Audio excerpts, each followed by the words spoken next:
what we are talking about happened only after the change of seats in the Senate. That is when hell was let loose, and all sorts of allegations came up.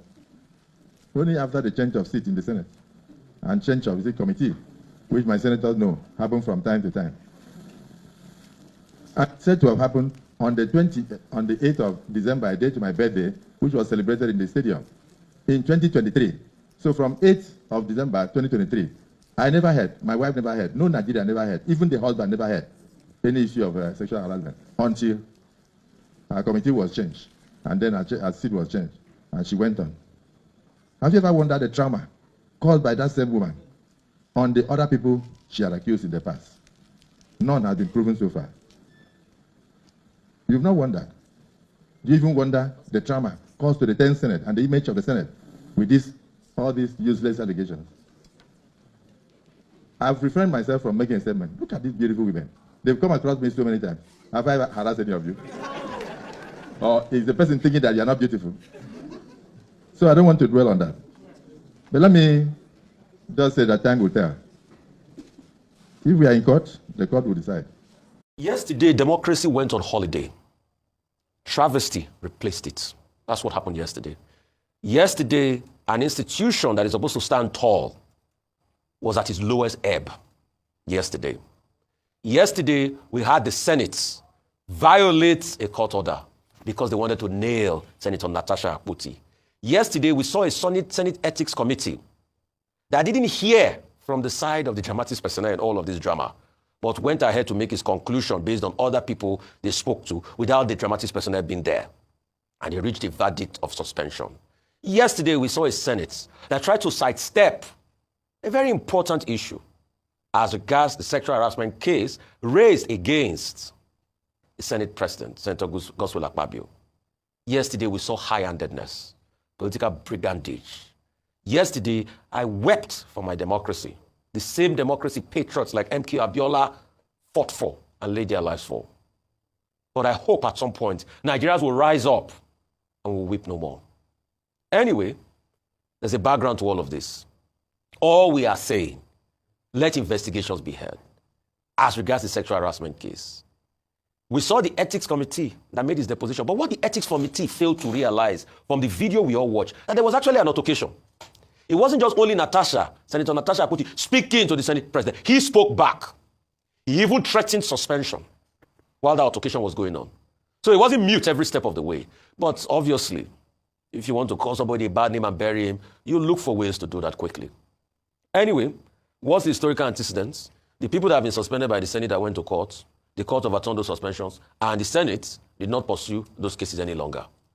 Ombakige comes to mind. Fundume comes to mind. The Senate, too, will have to tell us why, despite a court injunction saying, let's stop the process, they went ahead to still do a process that they brought forward just to be able to nail Senator Natasha Akpoti. Like she says, this injustice will not be sustained. Definitely the fight is on, but I weep for Nigeria. Okay, I think the more serious issues, in my view, will seem to be that, look, there are substantive issues that we can talk about. Yesterday, we had two persons here, Kingdom Okere and Maxwell Opara, both lawyers.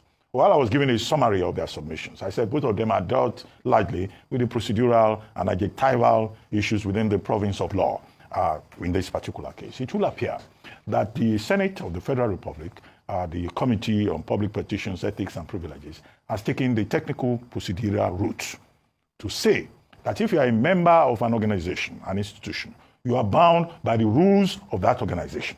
There are certain things you are not allowed to do, and no one individual can be greater than the institution, because the sum of the integrity of that institution is the collective commitment of the members to those principles guiding that institution. And it was in that regard that I said, in many respects, Senator Naputi Uduaha will seem to have violated some rules of power, some laws of power, as defined in 48 Laws of Power by Robert Greene. But that's not the big issue here. The big issue is that I hope the parties involved will learn their lessons. If you look at the declaration by the Senate committee, very high-handed. She's not to be seen anywhere near the Senate premises. In fact, the only thing they didn't do was that they didn't define the radius to say we must not see you within this radius around the National Assembly. Our aides would not, enjoy any privileges. She herself will have her security persons involved. She will be on suspension for 6 months. 6 months by their calendar. Half of the time they are sleeping. Half of the time they are on recess. That will be like 1 year. So what does that say about our official function as the representative of the people of Kogi Central, who are the ones who are going to suffer at the end of the day because of this emphasis on drama, on theater, on salacious, representations to the Nigerian public.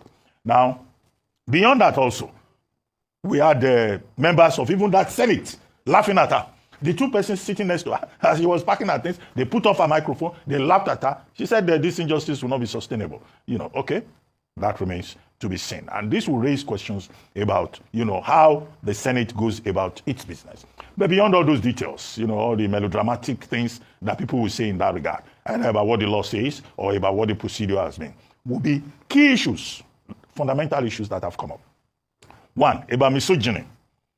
I think there's something we teach students when we teach tragedy and other tragic forms. That was the title of the course in those days. Is that a tragic hero can win in losing. And I think that in the case of Akpabio, senator, if you can describe her as a tragic hero, not a villain, she may have won in certain regards, in foregrounding certain basic issues about misogyny in our system, about women representation in politics, about also sexual harassment, whether it has improved or not, that has been thrown out into the public domain. The plight of women in politics, all of these issues will be debated, even by persons who do not know the truth, who do not have the details, and who do not have, what it takes to even do the analysis. Finally, I think that beyond all of this drama, whatever they decide at the end of the day, whether they take Senator Ojiu's or Kalu's suggestion that there should be empathy and that if she apologizes, she should be forgiven, I think, if she apologizes, that will amount to utter humiliation. But that's up to her, if she apologizes or not. Is to restore confidence in that National Assembly. We cannot afford to have a National Assembly that is dedicated to consideration of frivolities and impurities.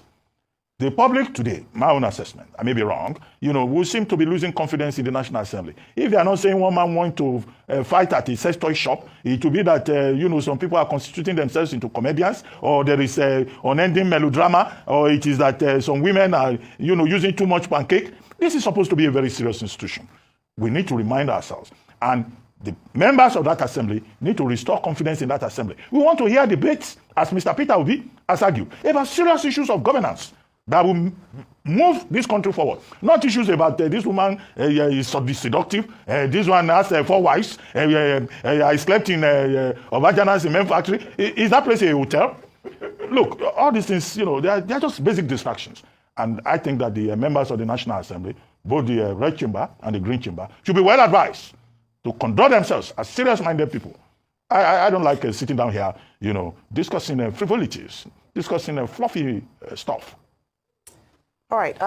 It's been a very interesting past few days. But now we've seen what seems to be a conclusion, but I believe that it's just the beginning of something new. And I think very appropriately said that the Senate is, as an institution, is under the eyes or the radar of a lot of Nigerians, especially with regards to confidence and trust in the institution to be taken seriously. Yesterday, like I said, would have proven an opportunity for the Senate to at least begin to build the confidence in people that it is an institution that follows due process and respects the rule of law. Unfortunately, in many instances or in many things that happened yesterday, they've eroded further the trust of people in the institution. Number one was the way the procedure was done. We had talked about this at length yesterday, even with our guests, around the implications of having a court order to stop the proceedings, at least in the interim, and how that was ignored. We talked about the fact that Senator Natasha Akpabio, in respect of that court order, refused to present herself to the committee, and despite that, the process seemed to have been expedited, and the committee found her guilty on all counts. Number three was that she was seated in the chambers yesterday. And we saw yesterday, for those who watched the live proceedings, which was aired yesterday on Arise TV, we saw how each of the different senators, all men, I must say, were recognized in the House, in the chambers, and were allowed to speak. But she wasn't recognized, and she wasn't allowed to defend herself. So even if she didn't go to the Senate committee, appear before the Senate committee, that was an opportunity for Nigerians to see that at least she was giving a voice in the matter. You cannot be judged or brought before a panel and your voice is not heard at all to consider, even if it's just for the optics. Now, talking about optics, something else that a number of people challenged was the fact that the Senate president, who is a principal actor in all of this, was the judge and jury in his own case. He was the one who presided, despite the calls by notable Nigerians that in the way that the president of the 8th Assembly had done to recuse himself, even if it's just for the optics. And this is why, for some people, it seemed like almost a disregard of the voices of the Nigerian people. And haven't we seen that a number of times when processes happen, not just at the National Assembly, but even in the State House of Assembly? Remember, I talked about how in Lagos State, the people were just onlookers and just viewers as the shows played out without the consideration of the constituents that they sit there on the mandate on which they sit in the chambers to represent. So that was quite unfortunate. But what I would say is that as we continue to take on this matter, is that I keep emphasizing the fact that when it comes to women, now we have one less woman out of the 4 women in the Senate, at least if the suspension goes through. It means we now have only 3 voices of women in the House, in the chambers. Second of all is that the Kogi Central voices has been silenced. And then we then talk about the legality of that, especially citing the case of Omar Agege, where the court ruled that even if the chambers of Senate was meant to suspend, they cannot suspend beyond 14 days. That's another thing that would be looked into in terms of the legality of that pronounced suspension. The final thing I would say is that, yes, people might say that, oh, she lost yesterday, that's Senator Akpabio, but sometimes you lose a battle to win the war. And I believe that this has opened a conversation afresh of women in politics, of gender equity in Nigeria, of how women are perceived. And sometimes when we look at a situation like that, she spoke up for a lot of girls and women who could identify with her story, who didn't even have the opportunity to have a voice when the similar incidents or allegations were made, where you're asked to keep quiet or you're victimized because of your position or your stance on a particular matter.